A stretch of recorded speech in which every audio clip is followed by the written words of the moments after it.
লাল সবুজের বাংলাদেশ স্বাধীন হয়েছে আবারও আমাদের ভাইয়েদের রক্তের বিনিময়ে।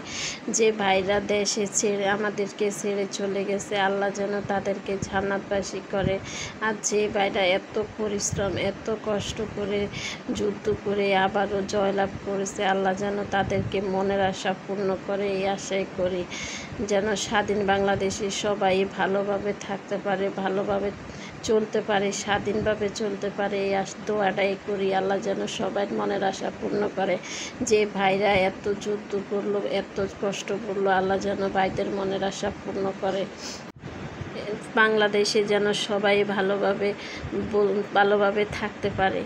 আসলে এই কদিন আমাদের যে পরিস্থিতি ছিল, কারোই মনের অবস্থা ভালো ছিল না, একদম আমাদের অবস্থায় খারাপ ছিল। যারা ঢাকার মাঝখানে ছিল তাদের অবস্থা খুবই খারাপ ছিল। তবে আমাদের কিছু ভাইদের রক্তের বিনিময়ে দেশ আবারও স্বাধীন হইল। আমাদের ভাইদের রক্তের বিনিময়ে দেশকে আবারও স্বাধীন করা হইল।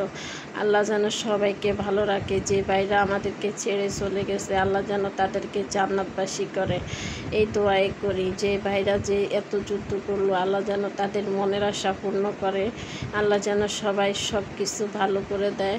তবে আমাদের এই স্বাধীন বাংলাদেশে আমরা যেন সবাই ভালোভাবে থাকতে পারি, সবাই ভালোভাবে চলতে পারি, আমাদের ছেলে মেয়েরা যেন ভালোভাবে থাকতে পারে। স্বাধীন বাংলাদেশ, আমাদের স্বাধীন বাংলাদেশ। সবাই ভালো থাকবেন। আল্লাহ হাফেজ।